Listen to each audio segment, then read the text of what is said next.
one of the questions we had from our last webinar, we didn't have time to answer, talked about capital options. There are a lot of capital options, pros and cons for each one.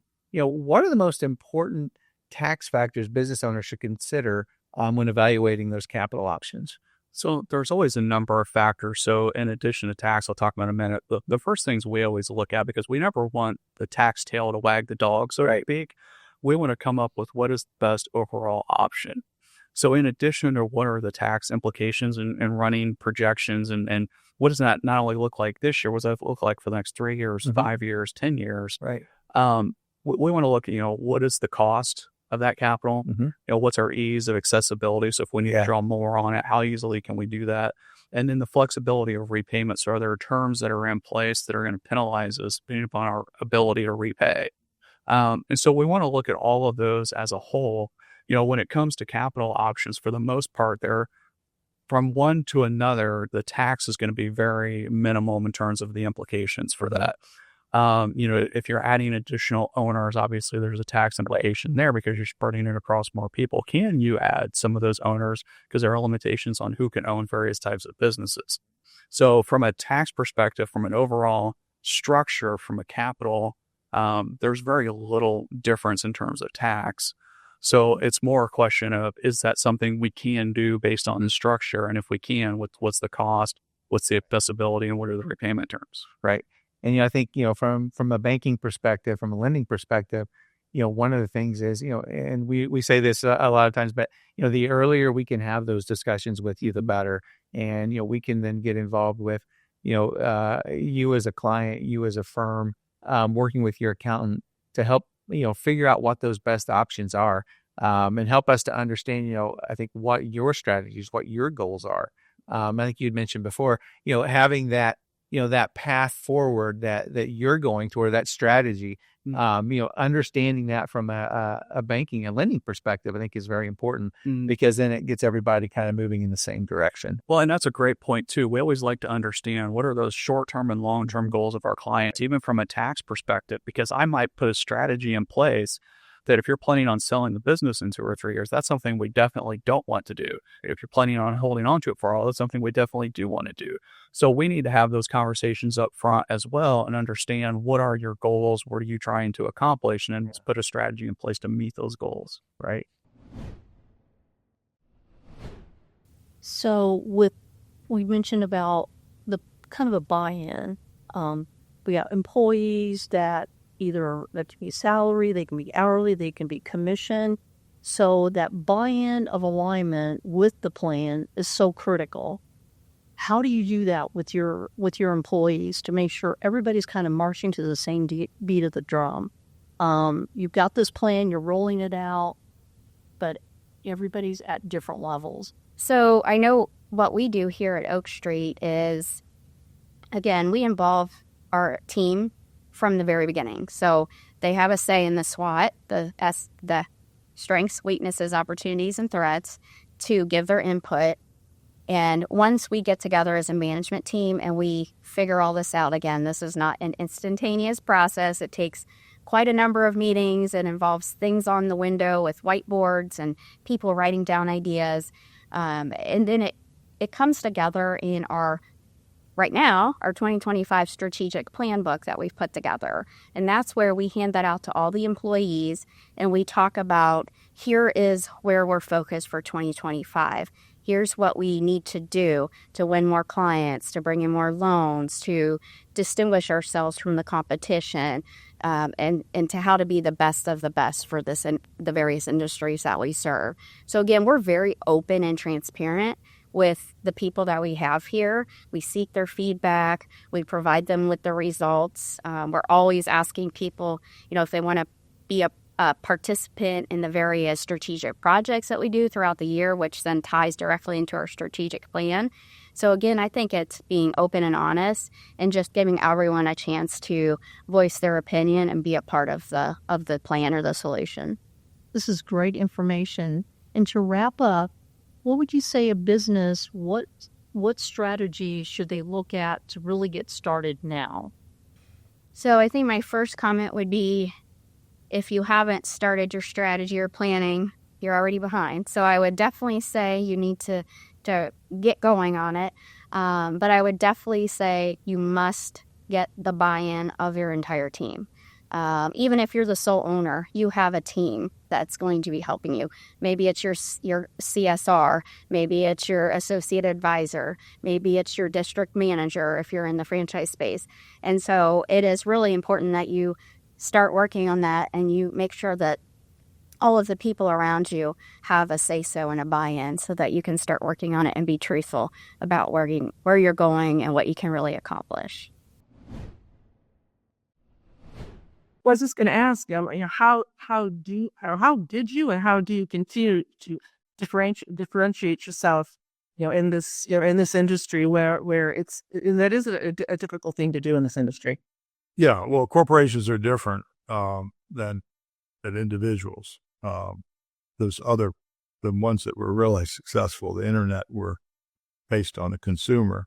Corporations are a different animal. Once we became the buyer, we were able to control the sales channel for the first time, and we were able to fire our customers, and we took our business took off like a rocket when we brought it inside. We became the consumer of our own services. Well, we differentiate ourselves.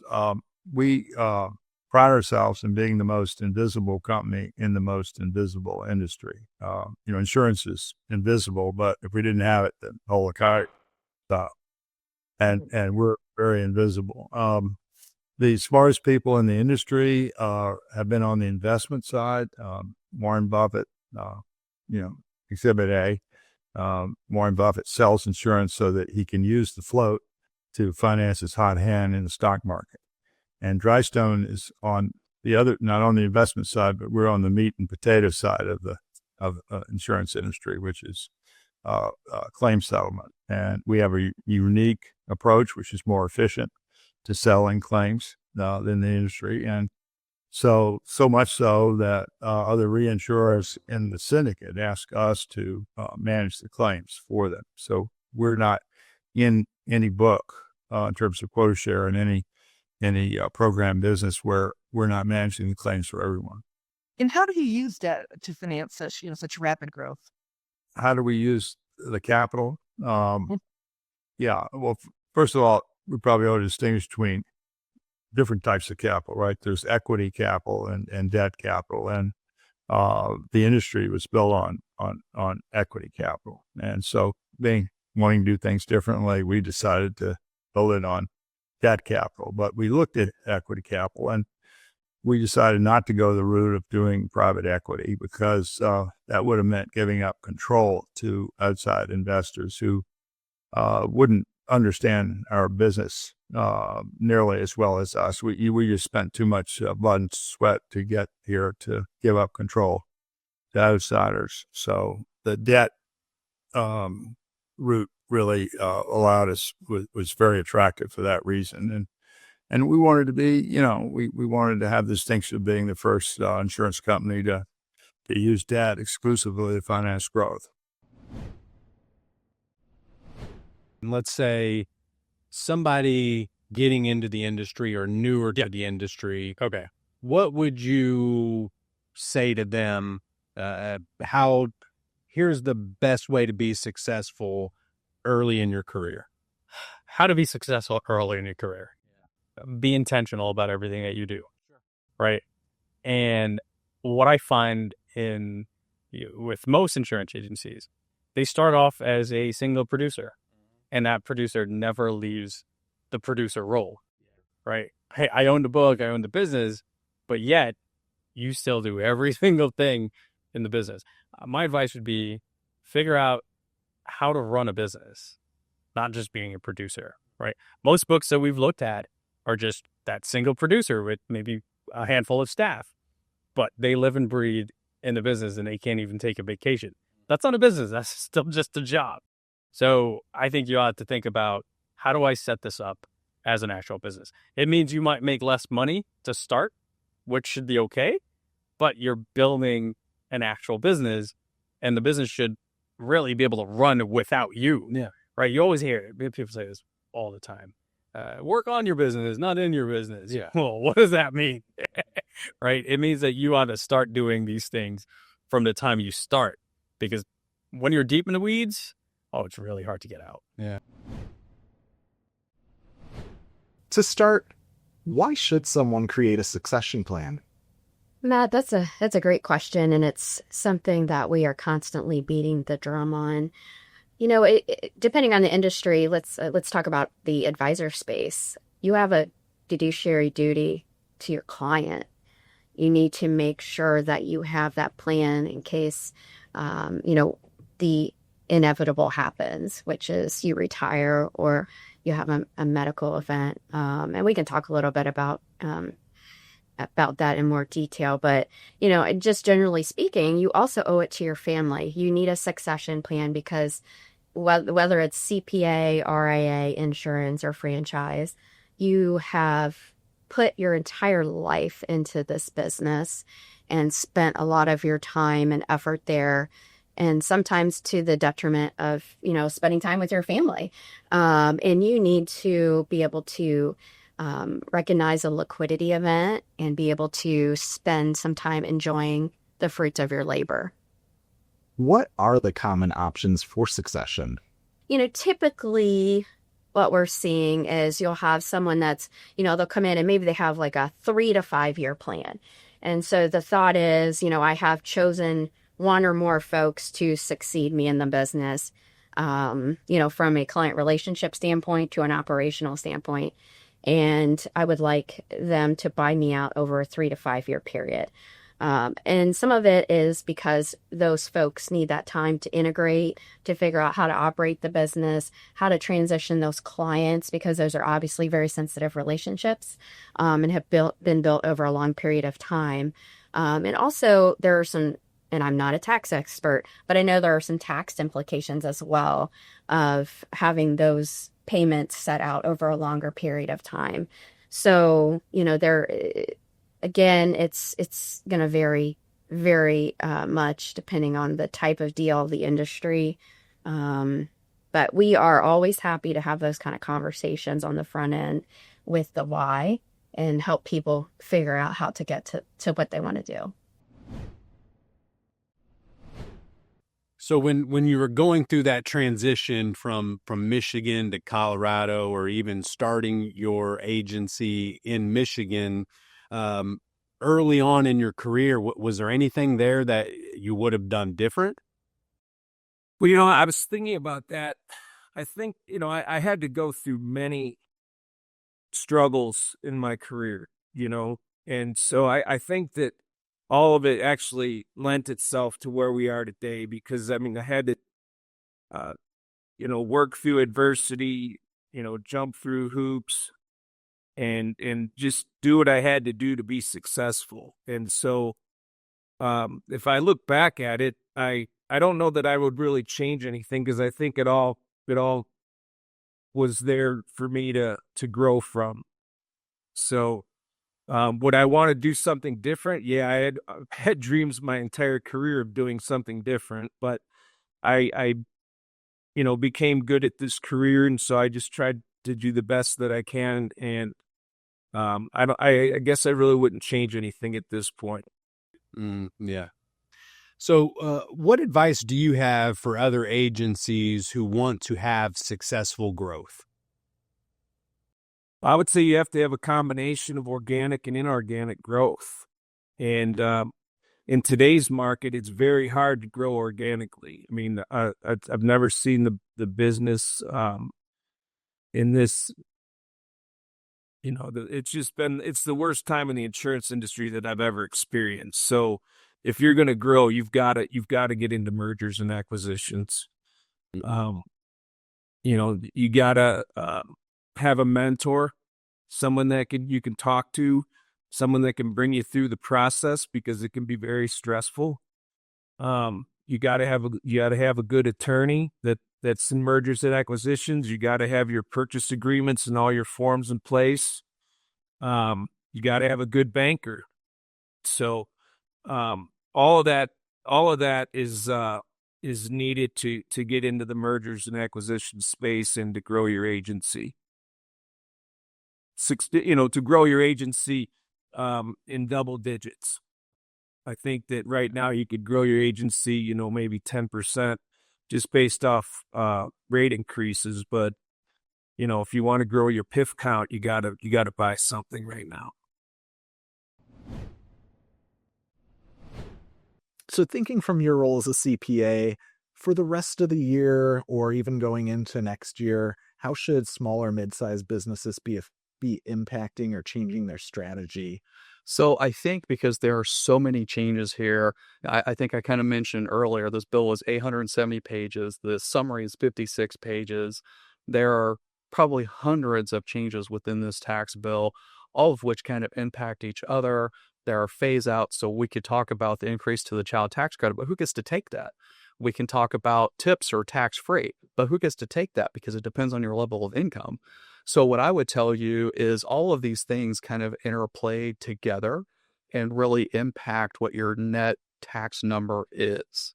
So what I would say is because there are so many changes, it's hard to look at any one change in isolation.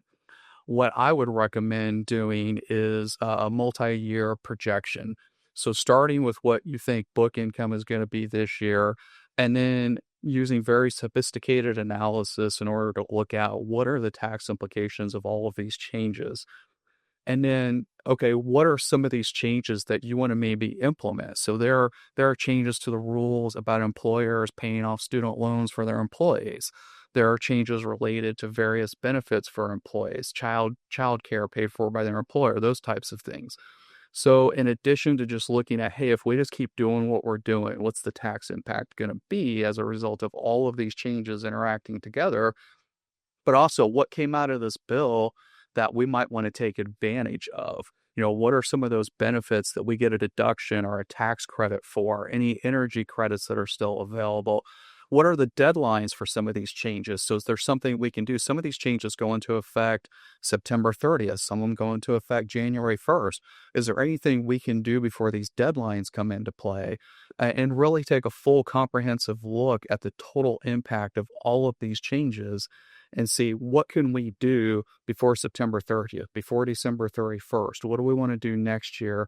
Like I said, do that multi-year projection and see how is this going to impact us from a tax projection standpoint, a tax implication, but then how do we want to also implement anything that came out of this bill that we might be able to benefit from? As we're talking about those vulnerabilities, when you're going through a deal, how do you guys help identify issues as you see them and unreported data breaches or, cyber incidents, when you're a consultant for a buyer?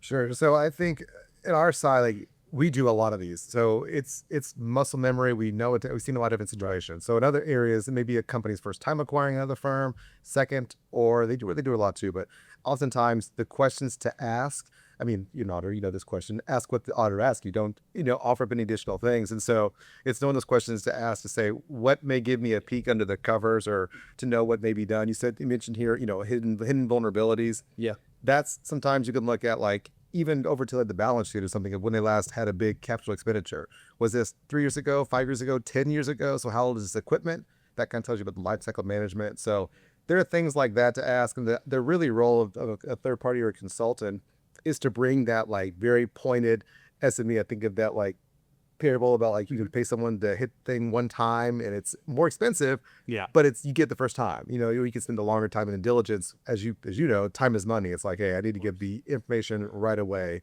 and get it back to the powers that be. Yeah, and I would say also, even if it's, we've done some of these that are 8 hours long, some of these that are 60 hours long. It really depends on what level of comfort does management want to get with these different matters they want to figure out. But I would say at the very beginning is, from a consultant side, having a good list of questions that you've gone through with, if it's through the private equity fund or the broker or the, I'm going to mess up all the different terms, but there's a private equity fund, there's a company acquiring a business. Sometimes there's an intermediary like a broker. Yeah. What's the term of that? Investment banker. Investment banker. Yeah. So a lot of times when we're working with an investment banker, they're representing the organization purchasing the company. and making sure that we have a clear alignment on like, this is the stuff you want us to ask about. This is the stuff that you want to know. And really, they're not experts in this stuff, but we can, ask those proper questions to identify like what red flags are there. I think it's important when you start at the tone of the top when you're talking to IT, like, hey, you got to be separately, like you got to tell them what they ask. There's no hiding things here. Like, this has got to be all on the table. And I think if you just ask the right direct questions, you'll be able to say like, have you ever had a breach recently? Well, But define. Yeah. Right. Do you have an incident response program? Well, define. So I think really just asking very pointed questions from someone that knows what they're talking about or can identify what could be an issue. And I think from the consultant side, you're not trying to be like a gotcha person. You're just trying to get the facts. What do you think people can do proactively to kind of prepare themselves for these transactions and make sure they're kind of set up for success? One of the things that I think is very important is, making sure before you start a project like this, before you start looking for acquisitions, is making sure that your shop is in order. And that can kind of go with the red flag as well. When we see someone who's making an acquisition, maybe you're not making money yet, and maybe you don't have a surplus cash built up for the just in case things. How we're going to deal with those items. Making sure that you're prepared, your institution, to make that acquisition, so that you're prepared to go into a situation where there's going to be some unknowns. Not everything's going to go exactly right. Not everything's going to do exactly, go exactly how you think it's going to go. There's going to be a hiccup somewhere, and those hiccups could be anything from you have a large client that leaves, you have a producer that maybe is coming over with the firm that decides not to come over, and maybe there's some issues around that. So there's going to be some things that you can't know up front everything. Yeah. And so it's how you're going to deal with that. And so making sure that your business is in the best shape that it can be in before you start making acquisitions, I think is very important, and something that a lot of people can, it's a great exercise to go through, especially when you're making an acquisition.